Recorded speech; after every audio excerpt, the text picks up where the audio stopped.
నమస్తే. దేశవ్యాప్తంగా రామ మందిరంలో ఉన్నటువంటి ఏవైతే ఈ చోరీకి గురైనటువంటి సంఘటన మీద చర్చ జరుగుతుంది. దాదాపు 40 రోజుల్లో 70 సార్లు మరి ఇటు నగలు చోరీకి గురైనటువంటి పరిస్థితి. రైట్, డిస్కస్ చేసే ప్రయత్నం చేద్దాం రామ మందిరం అండ్ దాంతోపాటు తెలంగాణలో మరొక అంశం చర్చనీయాంశంగా మారింది. ఇడుపు కాగితం అనేటువంటి ఒక సినిమా మీద చర్చ జరుగుతుంది. సో చాలామంది ఆంధ్ర నెటిజన్స్ ఇడుపు కాగితం అనేటువంటి పేరేంది, ఈ సినిమా ఆంధ్రాలో రిలీజ్ అయితే మేము మళ్ళీ డబ్బింగ్ ఏమైనా చేస్తారా, దీనికి ఏమైనా సబ్ టైటిల్స్ ఇస్తారంటూ కాంట్రవర్సీగా మాట్లాడుతున్నటువంటి మాటలు ప్రస్తుతం ప్రాంతీయ అదేవిధంగా భాషల మధ్య కొంత వివాదానికి దారితీస్తున్నటువంటి పరిస్థితి. రెండో ఈ రెండు అంశాల గురించి డిస్కస్ చేద్దాం. ప్రస్తుతం మనతో పాటు Aryavysya corporation chairman Congress party senior నేత కల్వ సుజాత గారు ఉన్నారు. నమస్తే. సో మొదటగా అయోధ్యకు సంబంధించి అయోధ్య బాలరాముడి ప్రతిష్ట తర్వాత చాలామంది దేశంలో ఉన్నటువంటి ప్రజలంతా కూడా హిందువులంతా మెజారిటీ హిందువులంతా కూడా బాలరాముడిని వెళ్ళిరు, అక్కడ దర్శనం చేసుకున్నారు. చాలామంది అక్కడ హుండీలో డబ్బులు కూడా వేసారు, అవసరమైనటువంటి ఆభరణాలు కావచ్చు అవన్నీ కూడా వాళ్ళు సమర్పించారు. బట్ ఒక దాదాపు 40 రోజుల్లో 70 సార్లు చోరీకి గురైనటువంటి సంఘటన అందరినీ ఆశ్చర్యానికి గురి చేస్తున్నది. సో ఏం కామెంట్ చేస్తారు దీని మీద? నీకు 40 రోజుల గురించే తెలిసేమో. 1989 నుంచి చోరీ అవుతూనే ఉంది అయోధ్యలో డబ్బు. రాముని పేరు పెట్టి ఈరోజు దేశం మీద ఓట్లు అడుక్కొని దేశ ఖజానాన్ని ఎట్లా ఖాళీ చేసిండ్రో, రాముడు వనవాసం పోయేసి వచ్చినలాగా చేసి పెట్టేసిండ్రు ఈరోజు దేశాన్ని. ఇది ఈరోజే కనుక ఇంకొక పార్టీ అధికారంలో ఉండి, అదే కాంగ్రెస్ పార్టీ కేంద్రంలో అధికారం ఉండి ఇలాంటివి ఏవైనా జరిగినంటే ఈరోజు రోడ్డు మీద గుడ్డలు చెంపుకొని మాట్లాడేటటువంటి ఈ అంధభక్తు బీజేపీ భక్తులందరూ కూడా, సోషల్ మీడియా వాట్సాప్లో వాడుకునేటటువంటి అంధభక్తులు అందరూ కూడా రోడ్డు మీద వచ్చి గుడ్డలు చింపుకుంటుండే. గ్యాస్ కోసం గుడ్డలు చింపుకుంటారు గతంలో. మీకు తెలుసు, సిలిండర్ల మీద ఇప్పుడేమో సిలిండర్లాగా అయినా అప్పుడేమో సిలిండర్లు పట్టుకొని తిరిగారు. ఇప్పుడు హిందూ దేవుడిగా మీరు బీజేపీ ఈరోజు కేవలం రాముడు అంటే బీజేపీ వాళ్ళకు మాత్రమే, ఆర్ఎస్ఎస్ విహెచ్పి బీజేపీ వాళ్ళకు మాత్రమే సొంతమైనట్టు అది ఒక ఊత పదంగా ఈరోజు దేవుని పేరు నామస్మరణ చేసి భక్తులు అందరినీ దేశ ప్రజలు వీళ్ళు అంధభక్తులు వీళ్ళు కాదు, మనల్ని అంధభక్తుల్ని చేస్తున్నారు. ఎందుకంటే మనం నమ్మి వాళ్ళు చెప్పినట్టు వినుకుంటూ పోతున్నాం. సరే, భగవంతునికి మనం నమ్ముకునే దైవానికి ప్రతి ఒక్కరం కూడా ఏదో ఒక రూపంలో మనం ముడుపులు చెల్లించుకుంటాము, ఏదో ఒక రూపంలో హుండీ రూపంలోనో ఏదో ఒక రూపంలో మనం దేవునికి ఇస్తాం. కాదనేదిగా నేను చిన్నగా ఉన్నప్పటి నుంచి, అంటే నా పెళ్ళైన తర్వాత ఇమీడియట్గా ఇది రామ జన్మభూమి విషయంలో ఇష్యూస్ జరిగినాయి. దేశం మొత్తం అల్లర్లు జరిగినాయి. డిసెంబర్ 16 ఏదో తేదీని బ్లాక్ డేగా డిసెంబర్ 1 తారీఖు అనుకుంటా దేశం మీద అల్లర్లు జరిగి డిసెంబర్ 1 తేదీని బ్లాక్ డేగా ప్రకటించినటువంటి ఆనాటి ప్రభుత్వాలు. ఎందుకంటే అంత అల్లర్లు చేసిండ్రు, రామ జన్మభూమి కోసం కొట్లాడినరు. ఆ రోజే దేశం మీద అంతా మేము హిందువులమని చాటి చెప్పుకునే ప్రయత్నం చేసి అన్ని విధాల బీజేపీ లాభ పొందింది అనుకుందాము. ఆ రోజు యుద్ధ ప్రాతిపదికన దేశం మీద అల్లర్లు జరిగితే దేశం మీద ఎంతోమంది ఆస్తులు, అంటే ఆర్ఎస్ఎస్ బీజేపీ వర్సెస్ ముస్లింలని తీసుకొని వచ్చి ఆ రోజు గొడవలు చేశారు. దాంట్లో మంచోళ్ళు చాలామంది ఇబ్బంది పడినరు, చెడ్డోళ్ళకి ఇబ్బంది పడినరు, అందరు ఇబ్బంది పడినరు. సరే, అదొక ఇష్యూని పెడితే 1980 నువ్వు ఇందాకన్నా 40 రోజులలో 70 సార్లు చోరీ, 40 రోజులలో 70 సార్లు కాదు 7,000 సార్లు కూడా చోరీ అయ్యి ఉంటుంది. రాముని పేరు మీద వసూలు చేసింది. 1989లో జరిగినటువంటి ఈ ఇష్యూ అప్పటి నుంచి దేవాలయం కట్టాలని చిన్నగా వచ్చేటటువంటి భక్తులు విరాళాల రూపంలోనో లేకపోతే హుండీ రూపంలోనో అక్కడ సమర్పించినటువంటి డబ్బుని మొత్తం కొట్టేస్తూనే ఉన్నారు. ఈరోజు నువ్వు చూసుకోవాలి శ్రీ, కొంతమందిని ఇరికిచ్చే ప్రయత్నం చేస్తున్నారు. ఎవరిని? పేదవాళ్ళని, వాళ్ళ డ్రైవర్నో లేకపోతే చిన్న పూజారులను ఎవరినో ఇరికిచ్చే ప్రయత్నం చేస్తున్నారు. నిన్న మనం టీవీలో చూసినాము, అన్ని చోట చూసినాం. 12 లక్షల రూపాయలు ఆ పూజారి ఎవరింట్లోనో దొరికినాయి. ఆ డబ్బును తీసుకొని వచ్చి ఈరోజు వాళ్ళని అరెస్ట్ చేయాలి. 12 లక్షలు కాదు, 12,000 కోట్ల కన్నా ఎక్కువగా ధనం దొంగతనం జరిగితే చిన్నవి పట్టుకొని పెద్దవి దీన్ని ఏమన్నానంటే ఆర్ఎస్ఎస్ వాళ్ళు, బీజేపీ వాళ్ళు, విహెచ్పి వాళ్ళు ఏమాత్రం ఒప్పుకోరు. దొంగతనం జరిగిందంటే ఒప్పుకోరు. కండ్లకు గంతలు కట్టేసి దేశం మీద వదిలేసారు. సందు అన్నారు దీన్ని. అంటే నీకు తెలీదా? ఇక నేను చూపిస్తా. ఇప్పుడు బాలరాముడు అనేవాడు ఈ విధంగా ఉండే అప్పట్లో. ఎప్పుడు అయోధ్య నిర్మాణం అయిన తర్వాత అయోధ్య దేవాలయానికి కన్స్ట్రక్షన్ అయినప్పుడు ఇంకా చాలామంది చాలా మాట్లాడినరు. అందులో నేను కూడా భాగస్వామి, నా రూపాయి కూడా ఉంది. రామ జన్మభూమి దేవాలయం కట్టడానికి నాది కూడా రూపాయి ఉన్నది. కాబట్టి నాకు మాట్లాడే హక్కు ఉంది కదా. ఈరోజు దీన్ని సందు అన్నారు. ఈ విరాళం ఇచ్చిన వాళ్ళు ప్రతి ఒక్కళ్ళు కానివ్వండి, దేశంలో ఉన్నటువంటి ప్రతి హిందూ కాదు, ముస్లిమ్స్ కూడా ఇచ్చారు నాకు తెలిసి ఎంతోమంది.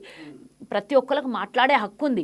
సంపదను సృష్టించలేడానికి హక్కు ఉందో లేదో నాకు తెలియదు, కానీ ఇచ్చిన దానికి అడిగే హక్కు మాత్రం ప్రతి ఒక్కరికి ఉన్నది. వీళ్ళేమంటారు, దేవాలయాలలో వచ్చిన డబ్బుని రాష్ట్రం అన్నిటికీ వాడుతుంది, ఆ దేవాలయాల డబ్బు దేవాలయాలకే ఉంచాలి అంటే నేను కూడా ఒప్పుకుంటుందండి, దేవాలయాలకే ఉంచాలి. సరే, ఇప్పుడు మీరు కేంద్రంలో అధికారులు ఉన్నారు కదా, ఒక్క జీవో తీసుకురండి దాని మీద. దేవాలయాల ధనాన్ని ఎందుకు ఊరికే మాట్లాడడం, ఎందుకు ఊరికే వలరడం? అవును, ఈరోజు జాతి జంతువుగా ప్రకటించమంటే ఎందుకు ప్రకటిస్తలేరు? ముస్లిమ్సే వచ్చి చెప్తున్నారు ఇవన్నీ ఎందుకు, కోసుడు నరుకుడు ఎక్స్పోర్ట్ చేయడం, ఇవన్నీ ఎందుకు, తినడాలు కోసుడు నరుకుడు, దాన్ని జంతువుగా జాతీయ జంతువుగా మార్చండి, పేరు మీరు తీసుకొని రండి ఈరోజు అని, గజెట్ తీసుకొని రండి అని చెప్తే ఇంతవరకు దాని మీద కనీసం దాని మీద చలనమే లేనటువంటి బీజేపీ వాళ్ళు ఒకళ్ళ మీద ఏడ్చి బతకడము, లేదా వాళ్ళ ఆవుల్ని కోసి చంపుతున్నారని పట్టుకోవడము, ఇవన్నీ చేయడం కన్నా ఎక్కువ కేంద్రంలో మీరు అధికారంలో ఉన్నారు. ఒక్క జీవో తీసుకొని వస్తే ఈరోజు దేశం మొత్తం కూడా హర్షిస్తుంది కదా. నేను కూడా హర్షిస్తాను, గోవుని చంపమని నేను అంటలేను. అట్లాంటిది మీరు ఆ గోవుని అడ్డం పెట్టుకొని, శ్రీరాముని అడ్డం పెట్టుకొని, హిందువులను అడ్డం పెట్టుకొని గెలిచినరే తప్పించి మేము ఇది అభివృద్ధి చేసినామని ఏనాడన్నా గెలిచినా? ఈరోజు నేను వీళ్ళందరికీ సవాలు ఇస్తున్నాను. 89 నుంచి ఇప్పటి వరకు ఎన్ని వేల కోట్ల రూపాయలు విరాళాలు వచ్చినాయో ఎక్కడ కూడా లెక్కాపత్రం లేదు. ఆ రోజు ఉన్నటువంటి రాముడు, డైమండ్ నెక్లెస్లు, డైమండ్ గొలుసులు ఉన్నటువంటి రాముడు ఈరోజు ఈ విధంగా మార్చేసారు కదా రాముడిని. ఇగో ఈరోజు ఆ రోజేమో డైమండ్ గొలుసులు వేసుకొని బయటికి చూపించినటువంటి రాముడు ఈరోజు రుద్రాక్షలు వేసుకొని బయట కనబడుతున్నటువంటి రాముడుగానే నేను ఈరోజు చెప్తున్నా. ఒకటి నేను అడుగుతా, ఆ రోజు దేశంలో ఉన్నటువంటి ప్రతి పౌరుడు రామ జన్మభూమి అని తీసినప్పటి నుంచి ఇప్పటిదాకా కొన్ని వేల కోట్లు వసూలు చేశారు. దేశంలోనూ అక్షంతలు పట్టుకొని వచ్చారు, దాని తర్వాత స్లిప్పులు పట్టుకొని వచ్చారు.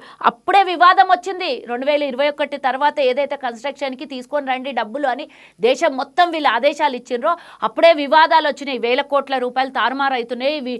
విరాళాలు ఇచ్చినటువంటి వాళ్ళది లెక్కాపత్రం లేకుండా పోతుంది అంటే అప్పుడు వాళ్ళే అన్నారు అసలు ఈ డబ్బు ఆడవరకు చేరుతుందా అని. ఎవరికి పడితే వాళ్ళు పొయ్యి చేరలేదనుకుంటారు ఇప్పుడు ఆ డబ్బు. నేను చెప్పేది నేను లైవ్లో చూసిన, ఎవరు పడితే వాళ్ళ ఇంటికి రామునికి గుడి కట్టాలే డబ్బులు అని చెప్పేసి అట్లా మాట్లాడినా మనకు ఖలిస్తానీ, పాకిస్తానీ, లేదా వీళ్ళు హిందువులు కాదు దేశద్రోహులు అని మాట్లాడతారు. మేము ఎంత చెప్పే ప్రయత్నం చేసినా ఆ రోజు వినలేదు. మరి ఈరోజు ఈ దుస్థితి శ్రీరామచంద్రుడికి, మన దేశంలో మనము శ్రీరామచంద్రుడికి ఈ విధంగా తయారు చేసి కూర్చోబెట్టినామా? ఈ దేవుడి పేరు మీద ఓట్లాడుకొని లక్షల కోట్ల రూపాయలు ఈరోజు దేశం మీద సంపద వస్తూ దేవాలయాన్ని నిర్మాణంకి ఇచ్చినటువంటిది తరతరాలకు వందల సంవత్సరాలు. అప్పుడెప్పుడో కలియుగం వచ్చినప్పటి నుంచి శ్రీరామచంద్రుడు ఇక్కడ ఉన్నాడు, అయోధ్యలో ఉన్నాడు. అంతకుముందే ద్వాపర యుగమో త్రేతాయుగమో అన్ని యుగాలలో దేవుళ్ళు ఉన్నారు. కలియుగంలో కూడా దేవుడు శ్రీరామచంద్రుడిని మనం గొలిచినప్పుడు అక్కడ మనం రాబోయే 100 తరాలకి మనం ఇది చూపించాలనా, లేకపోతే ఇట్లా ఉన్న శ్రీరాముని చూపిద్దామా, ఇట్లా ఉన్న శ్రీరాముని చూపిద్దామా నాకు చెప్పాలి. అంటే నిజంగానే అడవులకు అప్పుడు పంపించిండ్రు అని కథలలో రాసుకున్నారు ఆ రోజు. ఈరోజు వనవాసానికి పోయేటప్పుడు శ్రీరామచంద్రుని ఫోటోలు చూసినాం. ఇప్పుడు అయోధ్యలో వనవాసానికి పోవడానికి రెడీగా ఉన్నటువంటి శ్రీరామచంద్రుడు. మరి మోదీనేమో ఎలక్షన్ల ముందు వాళ్ళ దైవ భక్తులు, వాళ్ళ భక్తులు, బీజేపీ అంధభక్తులు శ్రీరామచంద్రుని ఈయన అయోధ్యలకు దొలుకొని పోతున్నాడు వేలు పట్టుకొని. అంటే ఇది ఎంత మట్టుకు ఇది నిజం అంటావు చెప్పు? ఇది ఇట్లా చెయ్యొచ్చా? ఈయనంటే ఈయన స్వామీజీని తీసుకొని పోతుండు, శ్రీరామచంద్రుడిని అయోధ్యలోకి తీసుకుపోతుండో, లేకపోతే ఆయన వేలు పట్టుకొని నడిపించే కలియుగ దరిద్రంలో మనకు మోదీ అనేవాడు దేవుణ్ణి చేతి పట్టుకొని నడిపించుకుంటూ పోతున్నాడు.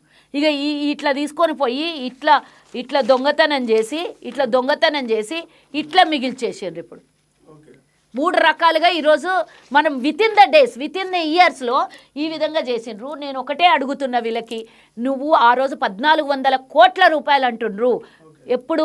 ఆ కాలంలో ఎప్పుడు 35 ఏళ్ల కింద చరిత్ర నేను చెప్పే అప్పుడు 35 ఏళ్ల కింద వసూలు చేసిన దేశం మీద ఇటుక కూడా జై శ్రీరామ్ అని రాసి ఇటుక ఆ రోజు వెండి ఇటుకలు తీసుకొని పోయి కొంతమంది దానం చేశారు. వెండివి ఇటుకలు కూడా దానం, అవన్నీ ఏడున్నాయి? ఇప్పుడు విపరీతంగా భక్తులు అయోధ్య పోతున్నారు. వందల వేల కోట్ల రూపాయలు. అయోధ్యలో పనిచేసేటువంటి ఎవరైతే హుండీ లెక్కించే వాళ్ళో లేకపోతే అధికారులు చేసిన తప్పుకు బీజేపీకి ఏం సంబంధం? అంటే కళ్ళు మూసుకొని నిద్రపోతుందా కేంద్రంలో ప్రభుత్వం? అంటే అంత పెద్ద దొంగతనం కళ్ళ ముంగల జరుగుతుంటే హుండీలు లెక్క పెట్టితే అంటే ఇప్పుడు మన దేశం మీద మన దేశంలో కాదు కలియుగంలో వెంకటేశ్వర స్వామి తిరుపతి హుండీలో కూడా జరుగుతాయి. అక్కడ కూడా అవినీతులు జరగవు, అక్రమాలు జరగవు అని నేను మరి వేల కోట్ల రూపాయల ఆదాయం మనకు అన్ని రికార్డులతో సహా ఉంది కదా. ఎవడు దొంగతనం చేసినా పట్టుబడే అవకాశం. ఇక్కడ నీ హుండీలు లెక్కించేటప్పుడు హుండీలకెళ్ళే దొంగతనం అవుతుందా? వీళ్ళని ఈరోజు ఎవరు అధికారులు ఉన్నారు? బీజేపీలే కదా. చూపించి మొన్న ఎన్నికలకు పోయినారు కదా మీరు, అంతకుముందు ఎన్నికలకు మొన్న ఎన్నికలకు పోయినారు కదా మీరు. 2 సార్లు ఎన్నికల అయోధ్యను చూపించి శ్రీరామచంద్రుడిని చూపించారు. ఆ శ్రీరామచంద్రుని నగల్ని డబ్బుని కాపాడాల్సినటువంటి బాధ్యత కేంద్రం. ఎవరైతే ఆ చోరీ చేసిన వాళ్ళని అరెస్ట్ చేసిరు, అక్కడ ఒక సిట్ ఏర్పాటు చేసిరు. ప్రభుత్వం అక్కడ రాష్ట్ర ప్రభుత్వం సీరియస్ గా తీసుకుంది. విహెచ్పి ఒప్పుకోవట్లేదు కదా, దొంగతనం అయిందంటేనే ఒప్పుకోవట్లేదు. విహెచ్పి పార్ట్ ఆఫ్ బీజేపీ కదా, మరి ఒప్పుకోవట్లేదు. ఎందుకు ఒప్పుకోవట్లేదు? ఆల్రెడీ వాళ్ళు సాధువులు ఒక ట్రస్ట్ ఉంది, ఆ సాధువులే కొట్లాడిన అప్పట్లో 1989లో జరిగింది.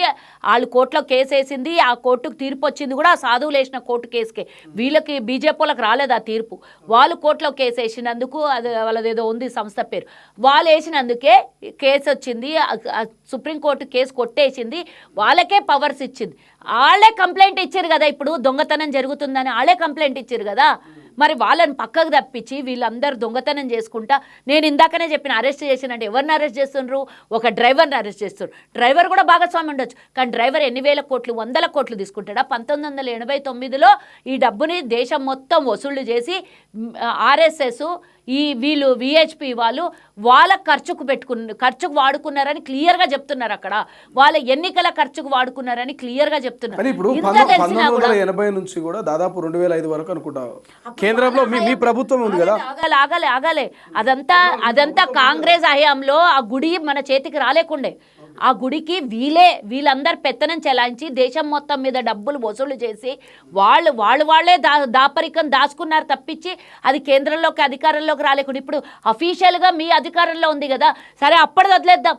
ఇప్పుడు రామాలయం కట్టిన తర్వాత అయోధ్యలో కొన్ని వేల కోట్ల రూపాయలు హుండీలు వస్తున్నాయి కదా, అక్కడికి ప్రయాణం అయ్యి అయోధ్యను దర్శించుకోవడానికి దేశం నలుమూలల నుంచి వస్తున్నారు కదా, విదేశాల నుంచి వస్తున్నారు కదా. మీరు చేసిన తొండి లెక్కలకి విదేశాలు ఈరోజు దేశం మొత్తం సమర్పించుకుంటున్నటువంటి వేల కోట్ల రూపాయలు ఇప్పటి వరకు రూపాయి లెక్క ఉందా చెప్పమని. ఎందుకు తప్పించుకుంటున్నారు? ఎందుకు మాట్లాడతలేరు? ఈరోజు మన రాష్ట్రం, నేను దేశం మొత్తం గురించి కూడా మాట్లాడను, పతివ్రత శిరోమణులు రాష్ట్రాల్లో చాలామంది ఉన్నారు, మహిళామణులు, మరి బీజేపీ రాజకీయ పార్టీ సభ్యులు అందరు చాలామంది ఉన్నారు కదా, వాళ్ళందరూ ఎందుకు వచ్చి మాట్లాడతలేరు? హిందూ దేవాలయాల మీద ఈరోజు దోపిడీ జరుగుతుంటే మీరు చెప్పుకొని మీ పార్టీకి ఆపాదించుకునే ప్రయత్నం చేసినటువంటి శ్రీరామచంద్రుని డబ్బు నగలు దాతలు ఇచ్చినటువంటి ప్రతి ఒక్కటి మీరు దోపిడీకి గురైతే ఒక్కడన్నా నోరు తెచ్చి మాట్లాడుతున్నా మీరు తప్పులేదు. మీరు ఎందుకు మాట్లాడతలేదు? బీజేపీ తప్పుంటే మీరు కేంద్రంలో ప్రధాన ప్రతిపక్షంగా ఉన్నారు, కొట్లాడుతున్నాం కదా, కొట్లాడుతున్నామే మేము. బయట పెట్టాలి కదా, బీజేపీ అన్నటువంటి ముచ్చట కాదు కదా. మేము చేస్తున్నాం కదా ప్రయత్నము. ఈ రోజు అన్ని ఈడీలు, సిబిఐలు, ఐటీలు అన్ని వాళ్ళ చేతిలో పెట్టుకున్నారు. మేము ఓట్లు దొంగతనం జరుగుతున్నాయి మొర్రో అని సాక్ష్యాలతో సహా చూపిస్తే కూడా ఈసీ ముస్లిమ్స్ ఆడవాళ్ళకి ఫేస్ చూపియొద్దు, వాళ్ళని చెకింగ్ చేయొద్దు అని మాట్లాడినటువంటిది మహిళలకంట వీడియో రికార్డింగ్లు పెడతాం, సీసీ ఫుటేజీలు పెడతాము, వాళ్ళకంట మహిళలకు చెక్ చేయొద్దంట. మాట్లాడింది మీరు చూసారు కదా ఈసీ, అవన్నీ బయట పెట్టండి వీడియో రికార్డింగ్లు. అంటే మహిళల గురించి మాట్లాడినరు. డూప్లికేటు నకిలీ ఓట్లు, రోహింగ్యాలు వీళ్ళకి సంబంధించిన ఓట్లనే తొలగిస్తున్నాం తప్ప నిజమైనటువంటి భారతీయుల ఓట్లు ఎక్కడ తొలగించట్లేదని. అవునా రాహుల్? మరి ఇప్పుడే అంటివి కదా నువ్వు, బీజేపీ చెప్తుంది, ఈసీ కూడా అదే వంత పాడుతుంది. ఈసీ డైరెక్ట్ చెప్పింది కదా, సీసీ ఫుటేజీలు, రికార్డులు, అక్కడ పెట్టిన రికార్డులు ఇవ్వండి అంటే మహిళలకు భద్రత లేదంట, మహిళల గురించి వీడియోలు బయట పెట్టొద్దని ఈసీ చెప్పింది. ఇంతకన్నా సిగ్గుచేటు, ఇంతకన్నా అవమానం ఉంటుందా? చెప్పండి నాకు. మరి ఈరోజు నేను అడుగుతున్నా, రాహుల్ గాంధీ ఇంత పెద్ద స్క్రీన్ మీద చూపించండి ఎట్లా చోరీ అయింది అనేది, ఒక్కొక్క ఇంట్లో ఓట్లు ఎట్లా మార్పిడి చేశారు, ఎట్లా తొలగించారు. 95 లక్షల ఓట్లు రోహింగ్యాలున్నారా, ఎంతమంది చచ్చిపోయినరని 100 మందికి చూపిస్తే బతుకున్న 100 మందికి తెచ్చి రాహుల్ గాంధీ చూపించాడు కదా వాళ్ళ ఓట్లు పోయినాయి అని. ఇది కూడా మన రాష్ట్రంలో కూడా 1,10,00,000 ఓటర్లను తొలగించే ప్రయత్నం మ్యాపింగ్ లేదు 2002 నుంచి 2004 వరకు జరిగిన దాంట్లలో 1 కోటి మందిది మ్యాపింగ్లో లేరు, కనబడతానే లేరు వాళ్ళు. ఇప్పుడు అది కూడా ప్రయత్నం తెలంగాణ మీద పూర్తి స్థాయిలో అంటే రాష్ట్రాలు కైవసం చేసుకోవడానికి అన్ని పార్టీలకు అంతే వర్తిస్తుంది. సో ఆ ఓట్లు తొలగించడం వల్ల ఇప్పుడు పశ్చిమ బెంగాల్లో ఏం జరిగింది, ఓడిపోయింది 30 లక్షలతో, తొలగించింది 95 లక్షల ఓట్లని. 95 లక్షలను ఓటింగ్ తొలగిస్తే కోర్టుకు పోయి మళ్ళీ వాళ్ళ ఆర్డర్స్ తెచ్చుకుంటే 30 లక్షల మందిని ఎట్లా యాడ్ చేసి నాకు చెప్పాలి. అలా ఓటర్లు కాని వాళ్ళని ఎట్లా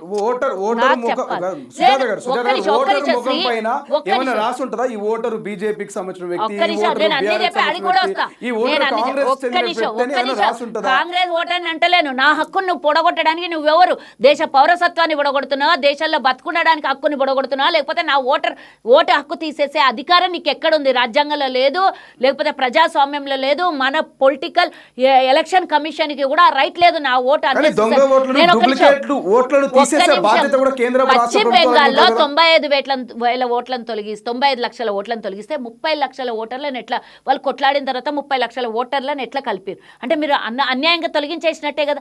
ఇంకా 30 లక్షల మీద ఉంటే అది ఇయ్యమని కోర్టు ఆర్డర్, వీళ్ళని ఓటర్లని మీరు యాడ్ చేయొచ్చు అని ఇస్తే ఆర్డర్ ఎట్లా ఇచ్చారు బిఫోర్ ఎలక్షన్ అని వాళ్ళు అది కూడా ఇవ్వలేదు. చూడండి చాకచక్యం చూడండి, అంటే ఇన్ఫ్లుయెన్స్డ్ ఇవ్వలేదు. వీళ్ళని యాడ్ చేయాలి అని గవర్నమెంట్ సుప్రీంకోర్టు ఆర్డర్స్ ఇచ్చింది, కానీ ఎప్పుడు అనేది డేట్ లిమిట్ పెట్టలేదు.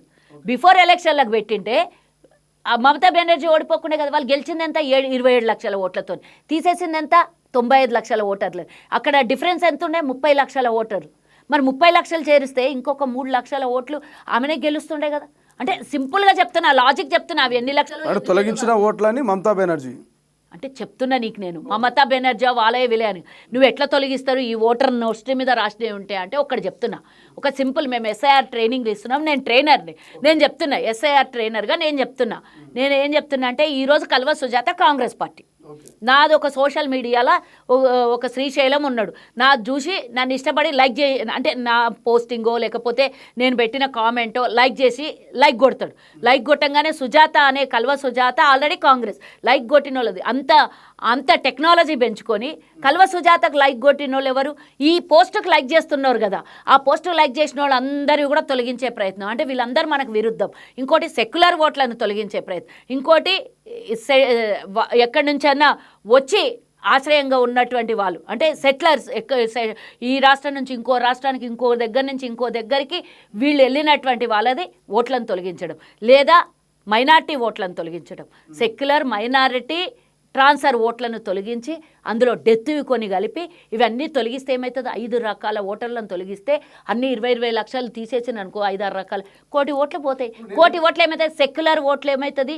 కాంగ్రెసో ఇంకో పార్టీకో సెక్యులర్ భావాజాలం ఉన్న వాళ్ళకు ఓటేస్తారు. ఎవరైతే నా పోస్టింగ్కి లైక్ చేయరు, అట్లా దేశం మీద ఎవరెవరు అన్ని సోషల్ మీడియా టెక్నాలజీ పెంచుకొని వాళ్ళు ఇవన్నీ తీసేస్తున్నారు. అబ్జర్వింగ్ చేస్తున్నారు. సుజాతను ఎప్పుడు రెగ్యులర్గా ఎవరైతే ఫాలో అవుతున్నారు, సుజాతను ఫాలో అయ్యే వాళ్ళు, సుజాత పాజిటివ్ కామెంట్స్ పెట్టేవాళ్ళు, సుజాత పోస్టింగ్కి లైక్ చేసే వాళ్ళు ఎవరైతే ఉంటారో వాళ్ళందరినీ లిస్టులోకి వెళ్ళి తీసేస్తారు. అంటే వాళ్ళు కాంగ్రెస్కో లేకపోతే సెక్యులర్ బాబాజానికో ఇష్టపడే వాళ్ళు కదా, కాబట్టి వాళ్ళందరూ ఓట్లు ఇట్లా జరుగుతున్నది.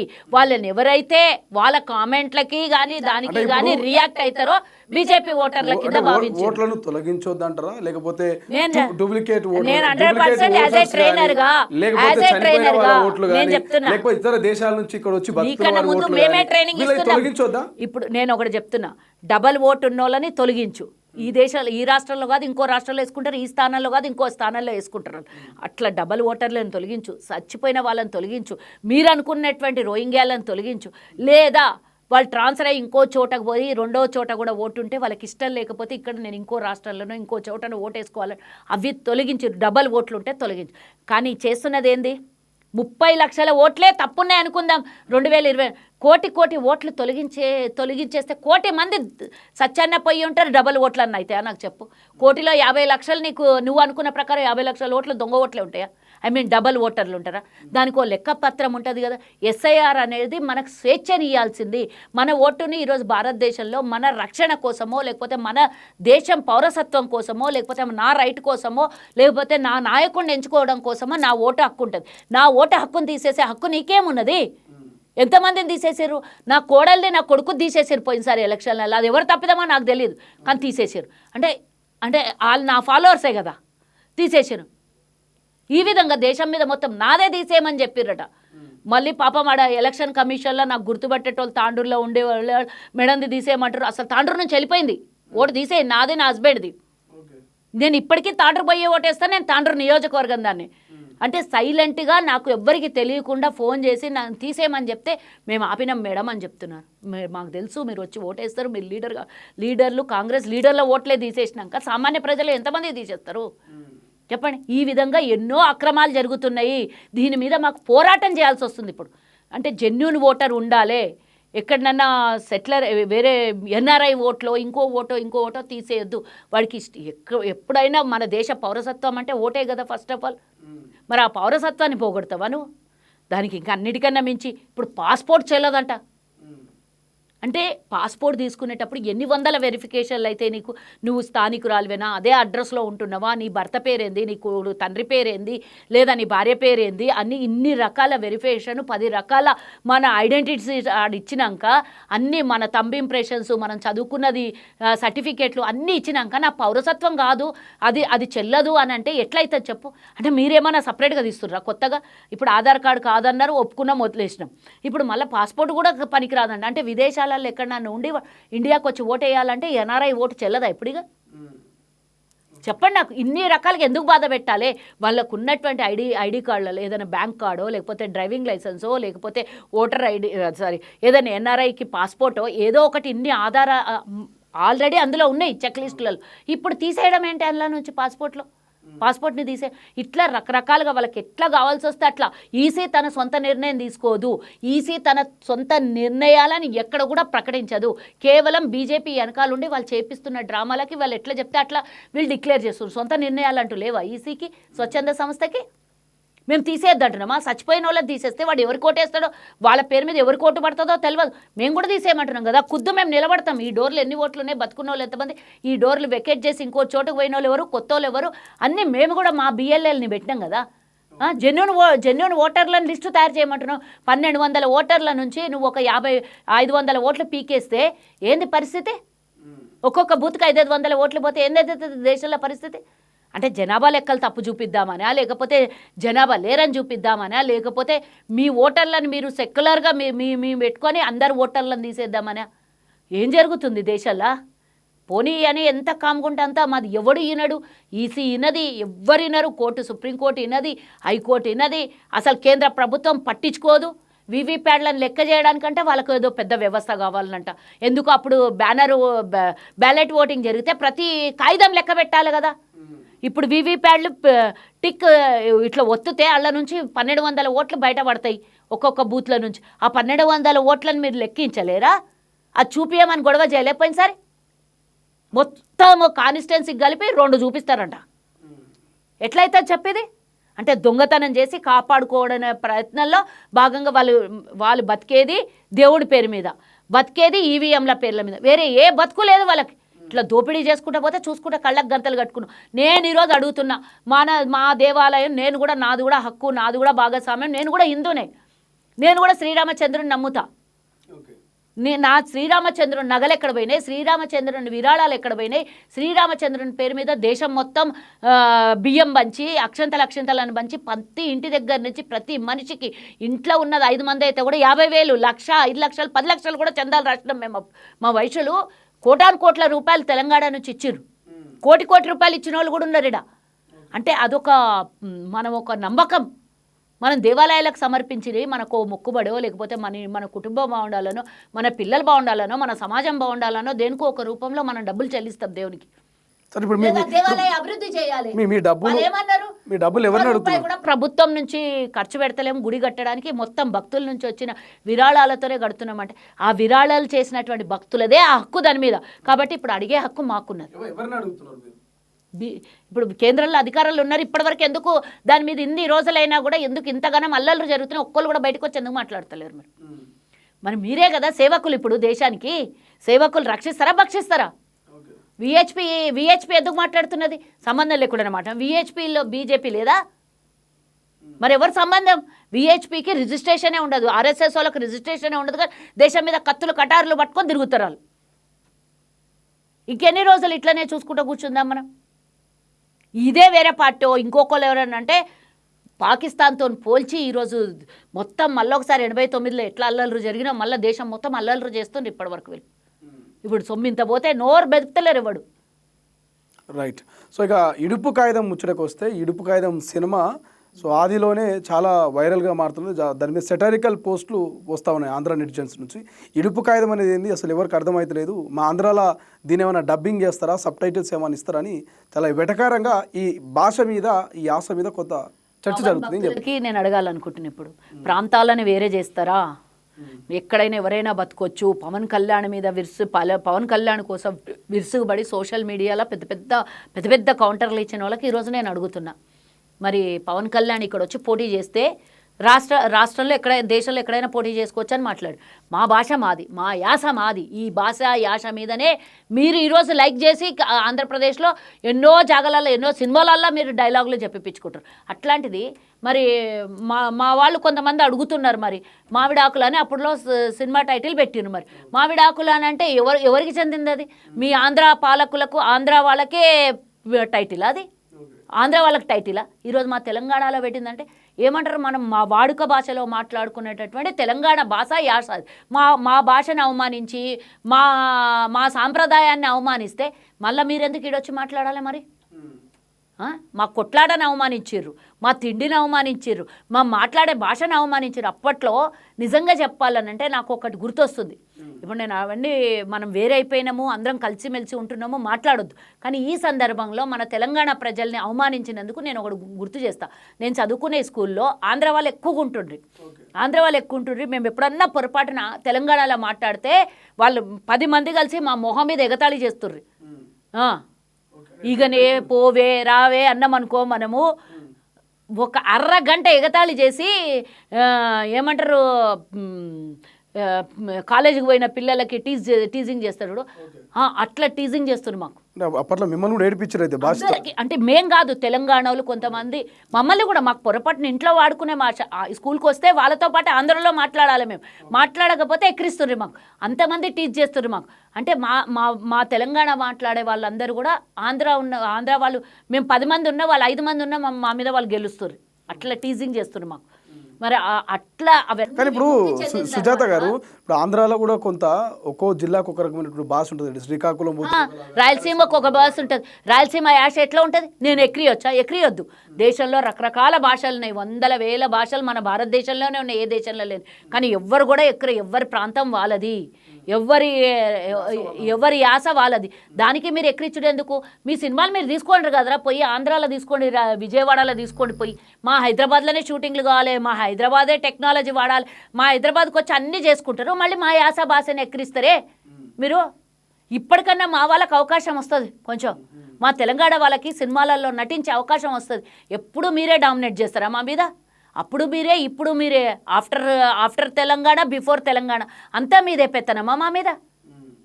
హైదరాబాద్ రావాలి, మీరు ఇక్కడ జలసాలు చేసిపోవాలి, ఇక్కడ మంచిగా హ్యాపీగా ఒక పూట భోజనం మంచిగా హైదరాబాద్ బిర్యానీ తినిపోవాలి, హైదరాబాద్ ఛాయ్ తాగిపోవాలి, అన్నీ మీకు అవన్నీ పసందు ఉంటాయి. మా భాష యాస పనికిరా. ఇక్కడ వ్యాపారాలు చేసుకోవాలి, ఇక్కడ వ్యాపారంలో వచ్చిన ఆదాయాలు ఏమంటారు లాభం, ఆమ్దాని అంటాం కదా మనం, ఆ లాభాలు మీకు కావాలి, అన్నీ కావాలి. మొన్నటి దాకా ఎన్నో తెలంగాణ సినిమాలు హిట్ కొట్టుతున్నాయి, అవి ఆ భాషకే. ఎన్నో సినిమాలు ఆస్కార్ అవార్డులు అందుకునే సినిమాలు కూడా వచ్చినాయి మన తెలంగాణ నుంచి. అట్లాంటిది మీరు భాషకి యాసకి ఇప్పుడిప్పుడే గ్రోత్ అవుతుంది తెలంగాణలో సినిమా ఇండస్ట్రీ. ఇప్పుడిప్పుడే కొంతమందే, ఇప్పటికి కూడా ఇంకా మీదే నడుస్తుంది. అయినా కానీ ఇప్పుడిప్పుడే ఒక్కొక్కరు పైకి రావాలి అనుకుంటున్నారు. అప్పుడు దక్కని అవకాశం ఇప్పుడన్నా మా వాళ్ళకి దక్కుతుందని. ఇప్పుడు గతంలో కూడా తెలంగాణ ఈ యాసను ఈ భాషను సినిమాలలో చూస్తే అప్పుడు ఓన్లీ విలన్ పాత్రకి కమ్యూనిస్ట్కి వాడేది. మనల్ని అప్పుడు విలన్లని చేసి చూపించిర్రు. మనల్ని విలన్ తెలంగాణోడు, హీరో ఆంధ్రోడు, అంతే కదా. అంటే మంచి మీరు తీసుకొని చెడుని మాకు ఆపాదించారు. ఇప్పటికి కూడా మా ఒక సినిమా, ఒక డైరెక్టర్ ఒక సినిమా ఒక పెట్టిన టైటిల్ ఎన్నో పనికి మాలిన టైటిల్స్ వచ్చినాయి. మనం వాటిని ఎక్కిరించినామా, వ్యంగ్యంగా మాట్లాడినామా? అసలు కొన్ని లక్షల సినిమాలు వచ్చినాయి ఇప్పటిదాకా. ఆ లక్షల సినిమాలు అప్పుడు వాళ్ళ టైటిల్ డిసైడ్ చేసుకునేవి కదా. మన తెలంగాణలో డిసైడ్ అవకాశం ఇస్తుర్రా వాళ్ళన్నా? సినిమా ఎవరు చూసినా అన్ని ప్రాంతాల్లో చూస్తారు. మీకు నచ్చితే సినిమా చూడండి, లేకపోతే వదిలేయండి. మేము మళ్ళీ మీకు ట్రాన్స్లేషనో లేకపోతే ఇంకా సబ్ టైటిలో ఇంకో టైటిలో ఎదిగిస్తారు. కావాలంటే ఆ సినిమాని మీరు ట్రాన్స్లేషన్ చేసుకొని తీసుకోండి సినిమా ఇంకొకటి. మీరు కావాలంటే మీ ఆంధ్ర వాళ్ళ టైటిల్లో పెట్టుకొని తీసుకోండి. మామిడాకులు పోయి ఇంకోటి అరిటాకులో లేకపోతే యాపాకులో ఏమన్నా పెట్టుకోండి. మీకు వద్దన్నారు ఎవడన్నా? ఓకే, సో నచ్చితే చూడండి, నచ్చితే చూడండి, అంతే కదా. ఇప్పుడు మీరు ఇన్ని గానం మాట్లాడినా పవన్ కళ్యాణ్ సినిమా మేము చూస్తలేమా? చిరంజీవి సినిమా మేము చూస్తలేమా? అది ఒక ప్యాషన్, అదొక కోరిక, సినిమాలు చూడాలనేది ఒక ఇంట్రెస్ట్. అది ఇష్టం ఉంటే చూడాలే, లేకుంటే లేదు. సినిమా మొదట్లోనే ఇంకా షూటింగే మొదలు పెట్టలేదు, ఒక టైటిల్ బయటికి రాగానే ఆ టైటిల్ మీద కూడా మీరు ఇష్టం వచ్చినట్లే షటైరిక్గా మాట్లాడడము, తెలంగాణ యాసని భాషని వెక్కిరించడము. మొన్నటిదాకా మీరే అన్నారు కదా ప్రాంతాలను వేరే చేస్తున్నారు, ఆ ప్రాంతం ఈ ప్రాంతాలను ఎందుకు చూపిస్తున్నారు? మరి ఇక్కడ వచ్చిన మహారాష్ట్రోడు మమ్మల్ని ఎక్కిరిస్తాడా? ఇక్కడికి వచ్చిన గుజరాతోడు లేకపోతే ఇంకొకడు మమ్మల్ని ఎక్కిరిస్తున్నారా? మీరెందుకు ఎక్కిరిస్తున్నారు మా భాషని? మీరు కూడా ఎక్కడి నుంచో వచ్చి సెటిలర్సే కదా, ఇదా ఆంధ్రప్రదేశ్ నుంచి వచ్చిన సెటిలర్సే కదా. మరి వాళ్ళతో పాటు మీరెందుకు ఓన్ చేసుకోరు? వాళ్ళకి నచ్చితే చూస్తారు, లేకపోతే వాళ్ళకి భాష రాకపోతే చూడరు. హిందీ, తమిళ్, కన్నడ, ఇంకో భాష బీహారీ లేకపోతే పశ్చిమ బెంగాల్ ఎక్కడి నుంచో వచ్చిన వాళ్ళు చాలామంది ఉంటారు మన హైదరాబాద్లో. మరి వాళ్ళందరికీ ఇష్టం ఉంటే చూస్తారు, లేకపోతే లేదు. కానీ మమ్మల్ని ఎక్కిరిస్తే వాళ్ళని ఊరుకుంటామా మనం? మరి మీరెందుకు అంటున్నాం మమ్మల్ని? రెడీగా తెలంగాణ రాజకీయాల విషయాలకు వస్తే కేటీఆర్ ఈ మధ్య కాలంలో చాలా కామెంట్ చేసిండు. సో ఏం చెప్తారు? భవిష్యత్తు అంతా బీఆర్ఎస్ ఉండబోతున్నది, నేను కేసీఆర్ అంతా మంచోని కాదు. ఇంకా నేను మంచోడని ఎవరు అన్నారు? పిచ్చోడనే మేము అంటున్నాం. సర్వేలన్నీ కూడా మాకే చెప్తా ఉన్నాయి. ఆ సర్వేల ప్రకారం 89 స్థానాల్లో మేమే రాబోతున్నామని చెప్తున్నారు. టీ న్యూస్ సర్వేలు, గుమాస్తా తెలంగాణ సర్వే గవే ఉంటాయి కదా. అలాగే జెన్యూన్ సర్వేలు ఏముంటాయి? ఇప్పటి నుంచైనా 2 సంవత్సరాల తర్వాత జరిగే ఎన్నికలకి ఇప్పటి నుంచే సర్వేలు చేయించుకుంటున్నారు. ఏమని సర్వే చేయించుకుంటారు? ఇప్పటికిప్పుడు ఎన్నికలు పెడితే బీఆర్ఎస్ వస్తుంది, కాంగ్రెస్ మీద ప్రజలకు వ్యతిరేకత ఉంది. అప్పుడు కూడా గిట్లే వాళ్ళు 2 పిచ్చి కుక్కలాగా వాళ్ళు 2 జూబ్లీహిల్స్లో ఎలక్షన్లు అయినప్పుడు వాళ్ళు 2 ఇట్లా పట్టుకొని ఏదో పట్టుకొని కండువా పట్టుకొని తిప్పుడే తిప్పిండు. అప్పుడు ఏమైంది? బోల్రా బొక్కలు పడ్డావు, జీప్ మీద నుంచి కింద పడిపోయినంత పని చేసారు, కార్ల నుంచి టైర్లు పంక్చర్ అయినాయి. నేను ఒకటి చెప్తున్నా, అలాది అంతర్గతంగా ఎస్ఐఆర్ మీద కేటీఆర్ పరిగిలో ఎక్కడో మీటింగ్ పెట్టిండు అనుకుంటే, ఎక్కడో నాకు తెలియదు, ఎక్కడో మీటింగ్ పెట్టిండు, అందరు వెళ్ళిపోతున్నారు. పెట్టిండు కదా పరిగిలో జరిగిన మీటింగ్ అని. ఎక్కడ పోతున్నారు అందరు? కూర్చోండి అని ఆయనే చెప్తున్నాడు. అంటే ఈయన ఉపన్యాసం వినడానికి కూడా వాళ్ళు రెడీగా లేరు. అక్కడ వచ్చిన వాళ్ళు ఇదేం మాట్లాడతాడు ఇక అని చెప్పేసి వెళ్ళిపోతున్నట్టు. గదే మాట, గదే రేవంత్ రెడ్డి తిట్టుడు, గదే మా ప్రభుత్వాన్ని తిట్టుడు తప్పించి ఇంకోటి లేదు. ఎన్ని చేసినా వాళ్ళనే తిడుతున్నాడు, పనికి మాలినోడని లేచి వెళ్ళిపోతున్నట్టున్నారు. నీకు జనాలే దిక్కులేరు. జనాలు కూర్చోడానికి, జనాలు కాదు మీ కార్యకర్తలు, మీ బిఎల్ఏలు, మీరు నమ్ముకున్నటువంటి వాళ్ళు ఎవ్వరు ఇంటికి తయారు లేరు. అంటే వాళ్ళకి ఇంట్రెస్టే పోయింది. కార్యకర్తలకే ఇంట్రెస్ట్ పోతే ఓటర్లకు ఏమి ఇంట్రెస్ట్ పోతుంది? ఇంకా పెద్ద పెద్ద మాటలు మాట్లాడతాడు రేవంత్ అన్న. మాట్లాడిన ప్రతి మాట, ప్రతి డైలాగ్ రెడ్ బుక్లో నోట్ చేసుకుంటున్నా, ఎల్లో బుక్లో నోట్ చేసుకుంటున్నా, గ్రీన్ బుక్లో నోట్ చేసుకుంటున్నా, అధికారులు ప్రభుత్వాన్ని అందరినీ నోట్ చేసుకుంటున్నా, ఒక్కొక్క సంగతి చెప్తా పరిగెత్తి రేవంత్ అన్న మాట్లాడిన ప్రతి డైలాగుని చెప్తాడు ఆయన. అంటే కాపీ పేస్ట్, సొంతంగా వాడికి డైలాగులు రావు. ఏదైనా మాట్లాడితే మీరు అందరూ కేటీఆర్ సాఫ్ట్ అనుకుంటున్నారు, బట్ ఆయన చాలా హార్డ్ అని చెప్తున్నాడు. కేసీఆర్ అంతా మంచోని కాదని కూడా చెప్తారు. మంచోడని ఎవరు చెప్పారు? దిక్కుమాలినోడనే చెప్తున్నాం మిమ్మల్ని. మంచోడని ఎందుకు చెప్పినాం? మంచోడు కాకనే ఆ రోజు ఒక తల్లి మంచిగా నాకు 3 పిల్లలు పుట్టిన ఆడపిల్లలే ఉన్నారు అని అంటే నా కోసం కన్నవా అన్నాడు. నువ్వు మంచోనివి అయితే ఆ మాట అంటవా? రాష్ట్ర ముఖ్యమంత్రియో రాష్ట్రాల అధికారంలో ఉన్న ప్రభుత్వాన్ని తల్లి తండ్రిలాగా చూసుకొనే ప్రజలు బతుకుతారు. మరి నేను అంత మంచోడిని కాదు అన్నప్పుడు నువ్వు ఒక మహిళని ఆడపిల్లలు పుట్టినరాని అవమానించినట్టే కదా. నువ్వు నా కోసం కన్నాడా అని అన్నాడు.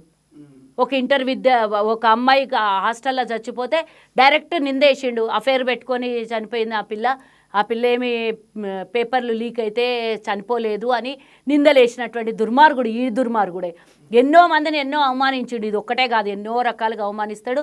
ఆయనకి బతుకుల మనుబయాడి ఆయన బతుకుకి ఎప్పుడు ఆ నోరు జారడం బంద్ చేస్తాడో అప్పుడే బాగుపడతాడు. ఇంకా తెలుస్తలేదు దానికి, ఇంకా అహంకారం, ఇంకా అరికాళ్ళ నుంచి నెత్తి దాకా మస్తు అహంకారం నటిస్తున్నాడు. వాళ్ళకి ఇంకొకటి చెప్పిండు, మర్చిపోతున్నాయేమో నువ్వు అడగడం, కానీ నువ్వు అడగకముందు చెప్తా. వాళ్ళు అన్నారంట, కార్యకర్తలు వాళ్ళ లీడర్లు అన్నారంట, కళ్యాణ లక్ష్మి ఆన్లైనే, రైతు బంధు ఆన్లైన్లోనే, ఇంకేమి ఇచ్చిన ప్రభుత్వ పథకాలన్నీ ఆన్లైన్లోనే వేస్తున్నారు, మరి మాకేంది అని అడిగినండి. అంటే ఏంది, మేము మళ్ళీ వచ్చినప్పుడు ఇవన్నీ చూసుకుంటాం అన్నాడు. అంటే ఏంది, మళ్ళీ 30%, 40%, 50% కమిషన్ నొక్కేద్దామని ప్లాన్ చేస్తున్నావా? డైరెక్ట్ చెప్తున్నాడు, స్పీచ్లోనే చెప్తున్నాడు. అప్పట్లాగా ఇప్పుడు ఉండదు, నెక్స్ట్ టైం మీ కార్యకర్తలకు వదిలేస్తామని చెప్తున్నాడు. అంటే ఏది, మళ్ళీ 40%, మళ్ళీ 50% కమిషన్ నొక్కిపిస్తావు వాళ్ళకు, అంతే కదా. ఇప్పుడు అదే కదా కేటీఆర్ ఒక ఓపెన్ సవాల్ వేసిండు, మహిళలకు ఇవ్వాల్సిన 2500 దాదాపు ఇప్పటికీ ఒక్కొక్కరికి 150,000 వరకు ఇవ్వాలి, అవన్నీ ఆడబిడ్డలకు ఇచ్చేసి రేవంత్ రెడ్డి, నేను పూర్తిగా రాజకీయ సన్యాసం తీసుకుంటా, నా సవాల్ను దమ్ముంటే స్వీకరించాను అన్నాడు. దీని మీద ఏమైనా రియాక్ట్ అవుతారు? 8.5 లక్షల కోట్లు దోపిడీ చేసిండు కదా, తెలంగాణ మీద అప్పులు చేసిండు కదా. నేను కూడా చెప్తున్నా, అవన్నీ తీసుకొచ్చి ఇచ్చేసేయి, నీ ఏరోప్లేన్ అమ్మేసి ఇచ్చేసేయి, నీ ఫామ్ హౌస్ అమ్మేసి ఇచ్చేసేయి, నువ్వు అమెరికాలో ఇన్వెస్ట్మెంట్స్ పెట్టినా అవి ఇచ్చేసేయి, లేకపోతే ధన్వాడ నీది మీ నాయనది, నువ్వే చెప్పినావు, నేను చూసిన చాలాసార్లు ఇంటర్వ్యూలో, మా నాయనకు 10 ఎకరాలు వాళ్ళ నాయన వారసత్వంగా వచ్చింది, నేను చేసుకుంటున్నా, బిడ్డ నువ్వు ఏదే చేసుకో, అమెరికాలో అడిగిపోతావు నాకు తెలియదు, ఆయన బడ్జెట్ చేసుకో అన్నాడు.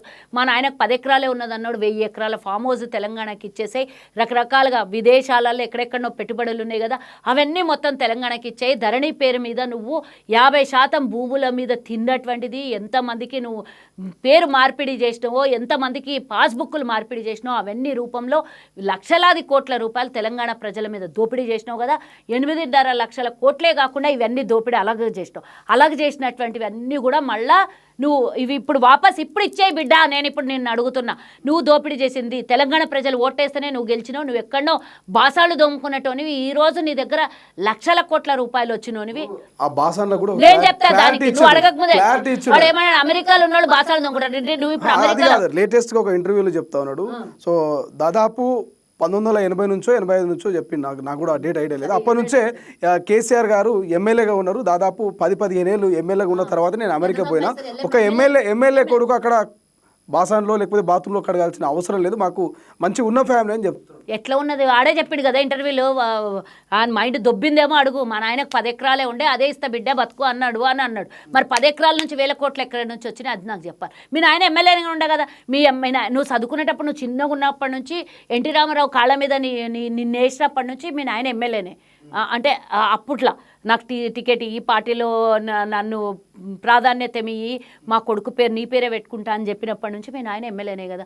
మరి 10 ఎకరాలు అప్పుడు మా నాయన 100 ఎకరాలు సంపాదించినాను ఎందుకు చెప్పలేవు నువ్వు? మరి 10 ఎకరాలని ఎప్పుడు చెప్పినావు? ఈ మధ్య కాలంలో చెప్పినావు నువ్వు, అంటే 5 ఏళ్ళు 6 ఏళ్ల కిందనో ఆ ఇంటర్వ్యూ అనుకుంటా. అంతకుముందే మీ నాయన మస్తు సంపాదించారు కదా, 10 ఎకరాలని నువ్వే స్టేట్మెంట్ ఇచ్చినావు కదా దొంగ. ఆ 10 ఎకరాలే ఉన్నావు, మా నాయన ఎమ్మెల్యే అయినప్పుడు 2 ఎకరాలు, అప్పుడు 2 గట్టి కలిపి ఒక 1000 ఎకరాలు కొనడాన్ని ఎందుకు చెప్పలేవు నువ్వు? మరి చెప్పాలి కదా, ఎందుకు చెప్పలేవు? అప్పులున్నాయని ఇచ్చారు కదా వాళ్ళ అఫిడవిట్లా, అప్పులున్నాయని ఇచ్చారు కదా. కేసీఆర్కి అప్పులు ఉన్నాయంట, కేటీఆర్ భార్య పేరు మీద కొన్ని ఆస్తులు ఉన్నాయంట, అప్పులు ఉన్నాయంట. మరి ఇప్పుడు 1000 ఎకరాల ఫామ్ హౌస్ ఎవరి పేరు మీద ఉన్నది? అది చెప్పాలి కదా. మరి అఫిడవిట్లా రాయాలి కదా. వాళ్ళ ఆయన శ్రీమంతుడు అయితే ఎందుకు రాయలేదు? చూపించాలి కదా, అఫీషియల్ రికార్డ్స్ ఎందుకు చూపించలేదు? బాసాలు దోముకున్నావు అప్పుడు, ఇప్పుడు దోమమాట దోముతావు పోయి నువ్వు. నీ ఇంట్లో నువ్వు అమెరికాలో ఒక ఏడాది ఉన్నావు అనుకుందాం, ఒక నిమిషం, ఎవరి పనులు అలే చేసుకోవాలి ఫారెన్ కంట్రీస్లలో. ఇప్పుడు నువ్వు పోయి అమెరికాలో ఒక ఏడాది 2 ఏళ్ళు ఉన్నావు అనుకో, అప్పుడు నువ్వు బాసాలు దోముకుంటావా? నీ స్థాయి పెరిగిపోయిందిగా, ఇప్పుడు నువ్వు దోముకుంటావా? అప్పుడు నీ స్థాయి కాదు కాబట్టి దోముకున్నావు. ఇప్పుడు నీ స్థాయి అంతకు మించి కదా. 100 హోటళ్ళు పెట్టి 200-300 మందిని పెట్టి దుబాయ్లో ఒక సెటప్నే నడిపిస్తున్నావు నువ్వు. నీ బాసాలు నువ్వెందుకు దోముకుంటావు? నువ్వు 100 మందికి బాసాలు దోమేటోళ్ళని పెట్టుకుంటావు నువ్వు ఇంట్లో. ఇప్పుడు మరి ఎందుకు ఆ పరిస్థితి నీకు అంతగానం ఎట్లొచ్చేసింది? ఎమ్మెల్యే అయిపోతే ఎడికెళ్ళి సంపాదిస్తాడు? మీ తాత ముత్తాతలు సంపాదించిన ఆస్తి ఏమన్నా ఉన్నదా? మీరు బీహార్ నుంచి బతుకనికి వచ్చినా అని మీ వాళ్ళే స్టేట్మెంట్లు ఇచ్చారు ఇడికి. ఏడు నుంచి వచ్చినాయి 100 ఎకరాలు ధరణిలో దొబ్బినాయి, తెలియదు అందరికి. 100 కాదు అసలు 1000 లక్షల ఎకరాలు దొబ్బేశారు. మరి అవన్నీ ఎడిగిపోయినాయి. ఏడ హైదరాబాద్లో ఉన్న ప్రాపర్టీస్ కొత్త కొత్త కొట్టే అన్నిట్లా బినామీల పేర్ల మీద షేర్లు ఉన్నాయి. అవన్నీ ఇంట్లోకి దోపిడీ చేసినావు తెలంగాణ, అవన్నీ ఇరా బడవా, అవన్నీ ఇస్తే 2,500 కాదు 4,000 పెన్షన్ కూడా అలాగ మళ్ళీ ప్రామిస్ చేసినాం, అది కూడా ఇస్తాం. 6,000 పెన్షన్ వికలాంగులకు ఇస్తాం. ఇంకా అదనంగా అయితే మొత్తం రాష్ట్రం మొత్తంలో ఎవ్వడు కూడా రాష్ట్రాల్లో ఒక్కొనికి కూడా అద్దె ఇల్లు లేకుండా అందరికి ఇల్లు కట్టిస్తాం. భూమిలో కట్టడానికి ఎక్కడెక్కడ వసతి ఉంటే అక్కడ అంతా కట్టిస్తాం మేము. నువ్వు దోపిడీ చేసిన పైసలు లక్షల కోట్లు, ఆ లక్షల కోట్లు తెలంగాణకు పంచితే అందరికీ పేదోనికి ప్రతి ఒక్కరికి ఇల్లు ఉంటుంది ఈరోజు తెలంగాణలో. నువ్వు చేసిన దోపిడీ కింద గిదంతా ఏంది చెప్పు నాకు?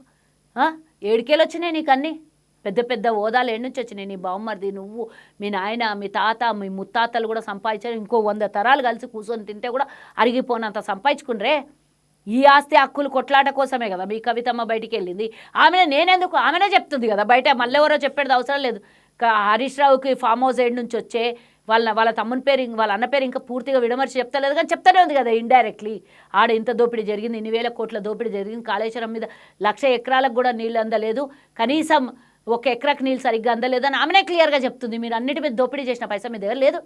దొంగబడవా ఏదో చెప్పినావు అని తెలంగాణ ప్రజలు నమ్మి నేను మళ్ళీ నిన్ను, నీ కుటుంబాన్ని మళ్ళీ తెలంగాణ అవకాశం ఇస్తే, ఒక్కసారి 2 సార్లు అవకాశం ఇస్తే అదేమంటారు, కలి అంటే ఏలువేటానికి సంధిస్తే కాలు పెట్టిందంట కలి. ఇప్పుడు మళ్ళీ నీకు ఏలువేటానికి సంధించి తెలంగాణను అమ్మేసుకోమని మళ్ళీ అవకాశం ఇస్తారా నీకు? తెలంగాణలో దోపిడీ చేసినంత పైసా మస్తుంది నీ దగ్గర. సో ఇది మొత్తం మీద అయోధ్య రామ మందిరం దగ్గర మొదలైనటువంటి ఇంటర్వ్యూ సో చివరిగా కేటీఆర్ దగ్గర ఎండ్ అయింది. బట్ ఏదేమైనప్పటికీ అయోధ్య రామ మందిరంలో సో చాలామంది భక్తుల యొక్క డబ్బులు కావచ్చు, భక్తుల యొక్క నగలు నట్రలు కావచ్చు, ఇవన్నీ కూడా దేవుడి మీద ప్రేమతో భక్తితో సమర్పించినాయి. సో సమర్పించిన ప్రతి ఒక్కరికి అడిగే హక్కు ఉంది. ఎక్కడ పోయినాయి మా డబ్బులు, మా నగలు, మా నట్రలు, సో ఎక్కడ పోయినాయి మా దేవుడికి మేము సమర్పించినటువంటి ఇవన్నీ అని కూడా పెద్ద ఎత్తున ప్రశ్నిస్తున్నటువంటి పరిస్థితి కల్వసు జత గారు. చూద్దాం అయోధ్య ఇష్యూ ఎక్కడ దాకా పోతుంది, ఈ ఇడుపు కాగితం మరి ముచ్చట ఏడు దాకా వస్తుంది, ఇక కేటీఆర్ దోచుకున్న డబ్బులు ఎప్పుడు తిరిగిస్తాడు, సో భవిష్యత్తులో చూడాల్సినటువంటి అవసరం ఉంది.